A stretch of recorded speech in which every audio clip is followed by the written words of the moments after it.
magbahay. Pag magpagawa pa ulit si Bosyo. Bosyo!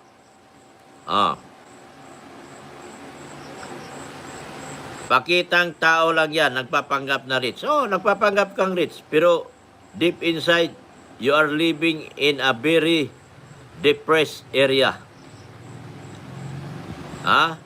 You wanted to be called rich, but you are living in a depressed area. My gosh, hindi ko kaya ang buhay na yan. Hindi ko pinapalaki mga anak ko patirahin lamang sa depressed area. Yes.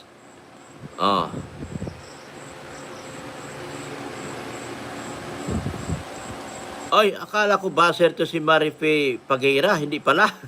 Sorry, Marife. Sinasagot ko pa yung mga comment mo. Akala ko buzzer ka. Sorry. Sana kapulutan ng aral topic nyo. Yes. So, sila yan, siba, meron din budget from, hindi lang. Sa mga big sponsors, meron din sila. Meron sila. Meron pagkain yung kanilang baboy sa mga farm nila. May pagkain ng mga kambing nila. May pagkain yung mga pato nila doon sa farm nila. Wala na. Beyonce is living in a very high level of living. Beyonce is living in a very high level of living. Unlike to the other angels.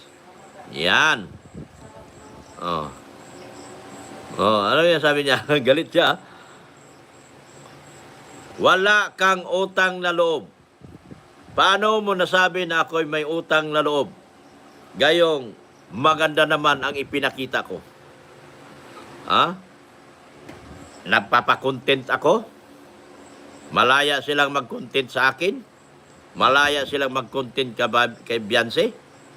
Malaya silang naghanap buhay sa amin. Paano ako naging walang utang na loob? Yan ang tandaan mo. Do not tell all. Dahil ikaw ay si Kigwa. Dahil ikaw ay si Kigwa. Anak ni Kagwang. Kukuha sila ng mga magkapera kay Dong. Ito po sa scout ni. Wala pong katotohanan ang lahat ng yan. Wala pong katotohanan.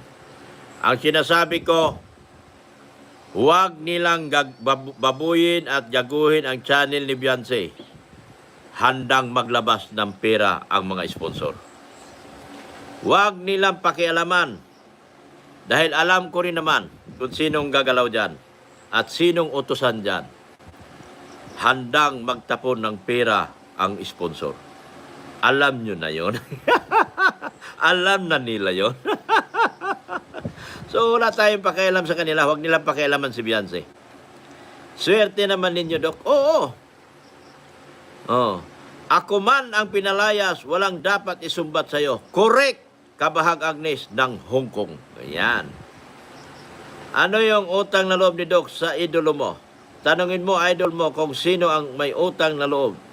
Sila ang may utang na loob kay Dok at Bian. Correct. Sila ang may utang na loob sa iyo, Dok. Correct, Isabelita Onona. Di ba? Sinagot ko lang yan, puro correct. Yung mga nakasulat dyan.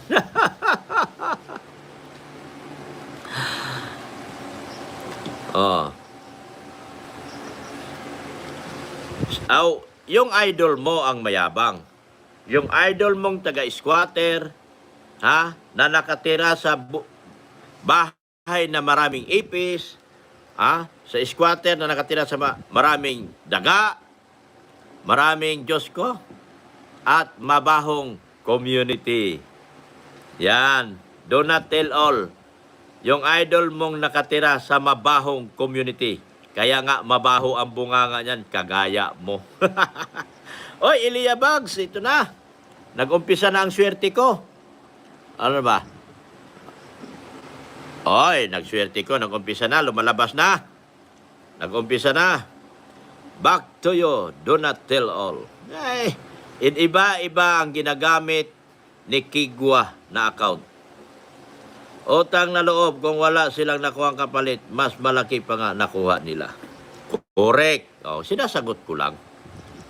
Hello, Dr. Love, watching from California. Shout out po, Team Guapa. Kailan po mag-live si Bianci? Baka po bukas, ma'am, Mary Ann Aguila, kasi sa Sabado meron kaming malaking gatherings. Dok, nabuhay kaya ang itlog? Bigay yung kapatid ni Ma'am Pei kay tatay. Hindi po alam yun. Hindi ko alam yung itlog. Hinayad ko na kasi wala na siyang utang sa may utang. Bukas daw. Junibet Red Wine, bayad na si Doc sa content pa lang nila, bayad at pangbalahura sa kanila. FYI mga buzzers. Correct. Correct. Puro lang tayo correct. Kasi wala bang mali. Di ba? Do not tell all. Nayabag, bulag at bungol. Yan sa kahit lantaran na ang pabaho ng idol niya, pilit pang nagkalat. Yan, sabi ni Bibi Giovanni. Aki Merl, shout out, sabi ni Ronaldo. Evelyn, shout out. Sila ang nagkapera kay Doc Love, sabi ni Bibi Giovanni. Correct. Sagot lang din tayo, correct. Di ba? Alam nga naman sabihin nating mistake. Just Watson. Yan, matagal na to si Just Watson sa atin, Inaantay ko pa yung mga tita kong, mayayaman. Inaantay ko baka, ay, tita, sino ba yon? Christine B. Hinto ka muna dyan sa highway, tita. Hinto ka muna at sa gasoline station. At harapin mo muna ako. Tita Christine B. Nahanap ko yung tita ko. Banata natin si Kigwa.